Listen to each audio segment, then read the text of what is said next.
മെസ്സിയുടെ വല്യമ്മയുടെ മോളോ മറ്റോ ആണ് അഹാനെ പ്രാങ്ക് ചെയ്തത്. അഹാനെ പ്രാങ്ക് രസമില്ലായിരുന്നു, എനിക്ക് ഇഷ്ടപ്പെട്ടു. അത് നല്ല രസമായിരുന്നു. മെസ്സിയുടെ എനിക്ക് ഞാൻ മെസ്സി ഫാനാ.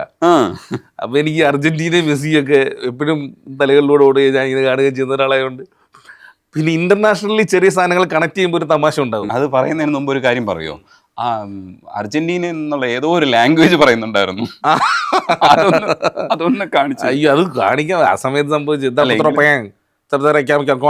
അങ്ങനൊക്കെ സാധനങ്ങളാ. അവസാനം പക്ഷെ ഒരു ഇംഗ്ലീഷ് വാക്ക് അതിനകത്തുണ്ട്. ഇംഗ്ലീഷ് വാക്ക് വരുമ്പോ അതിന് ഭയങ്കര ജെന്യൂനിറ്റി കൂടുതലാണ്. രജനീഷ് ഇന്റർവ്യൂ എന്നൊക്കെ പറയുമ്പോൾ വിചാരിക്കുന്നില്ല രജനീഷിന്റെ ഇന്റർവ്യൂവിൽ വേറെ എന്തോ പറഞ്ഞോണ്ടിരിക്കുകയാണ്. നമുക്ക് മനസ്സിലാവുന്ന കുറെ സാധനങ്ങൾ പറയാം, കാറ്, ബസ്, ഇന്റർവ്യൂ, ഇംഗ്ലീഷ് വാക്കുകൾ എല്ലാവർക്കും അറിയാം. അതെ, ഞങ്ങളുടെ നാട്ടിൽ ഇതേപോലെ പറയുന്ന ഒരു മനുഷ്യനുണ്ടായിരുന്നു. So second man with differing with deaf such of the material അടിച്ച് പയർ ചെയ്യും മക്കളെ. ഇത്രയും ഇംഗ്ലീഷ്, ഭയങ്കര ഇംഗ്ലീഷാണ് സത്യത്തിൽ പുള്ളി ഉണ്ടാക്കി പറയുന്നതാ. ആക്സെന്റ് മാത്രം അങ്ങനെ ആക്കി. ആക്സെന്റ് ഭയങ്കര രസമാണ്.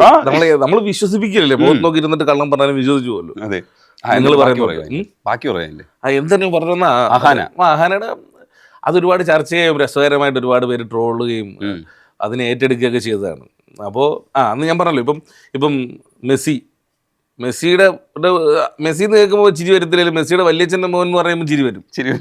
അല്ലെങ്കിൽ വല്യച്ഛൻ്റെ മോൻ അഭിനയിച്ച സിനിമ എന്നൊക്കെ പറഞ്ഞ ഒരാളെ വിളിക്കുമ്പോൾ ഇപ്പോഴും ഞാൻ പ്രേക്ഷകരോടൊരു ജാമ്യം എടുക്കുന്നു. ഇതെന്ന് പറയുന്നത് ഇത് എൻ്റെ പ്രോഗ്രാം ഗുലുമാൽ എന്ന് പറഞ്ഞ ഷോ കാണുന്ന പ്രേക്ഷകർക്കാണ് കണക്ട് ചെയ്യുന്നത്, അല്ലാത്തവർക്ക് ഇത് കണക്ട് ചെയ്യണമെന്നില്ല കേട്ടോ. അങ്ങനെ എപ്പിസോഡ് അങ്ങനെയാണ് സംഭവിച്ചു പോയത്. അയ്യോ, അങ്ങനെ പറഞ്ഞ് അവസാനിപ്പിച്ചൂടാ. ഇന്റർവ്യൂവിൽ ഒരു രീതിയൊക്കെ ഇല്ല, ഒരു മര്യാദയൊക്കെ ഒരു നീതിയില്ല. നിങ്ങൾ ഓഫീസിന്റെ കറണ്ട് ചാർജ് കൊടുക്കാൻ വന്നിരിക്കുകയാണ്. അല്ല, ഇത് മറ്റേ നിങ്ങളുടെ പ്രാങ്കിൽ തന്നെ ഒരു ചോദിച്ചതുപോലെ എന്നാ തമിഴിലെ വിശേഷങ്ങൾ പറയുന്നു മഡോണ അടുത്ത് ചോദിച്ച സമയത്ത് തമിഴിൽ നല്ല വിശേഷം ഷാജോൻ പൊട്ടിച്ചിരിക്കുന്നു. ചേട്ടൻ ചെറിയ തമാശ വൈരാട് ചിരിക്കുന്ന ആളാണ്.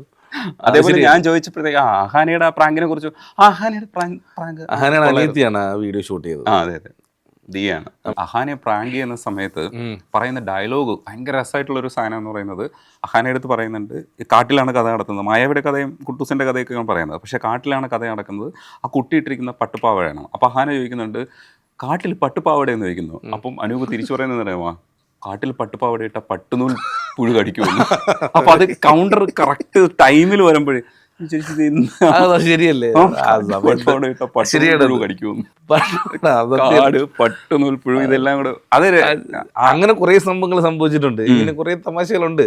ഞാനും ചില സമയത്ത് ഇരുന്നിട്ട് എൻ്റെ ടോവിനോടൊക്കെ എപ്പിസോഡ് കണ്ടിട്ടിരുന്നിട്ട് ഞാനും ചിരിക്കും. ചില സമയത്ത് ടെൻഷൻ വരുമ്പോഴും വിഷമം വരുമ്പോഴൊക്കെ എൻ്റെ എപ്പിസോഡ് കണ്ടിട്ട് ഞാൻ ചിരിക്കാറുണ്ട്. അതെൻ്റെ പ്രേക്ഷകർ പറയും ഞങ്ങളാരും ചിരിക്കുന്നില്ലെന്ന് പറയും. ശരിയാണ്, പക്ഷെ ഞാൻ ചിരിക്കാറുണ്ട്. ചെറിയ തമാശകൾ കണ്ടാലും ഞാൻ ചിരിക്കും.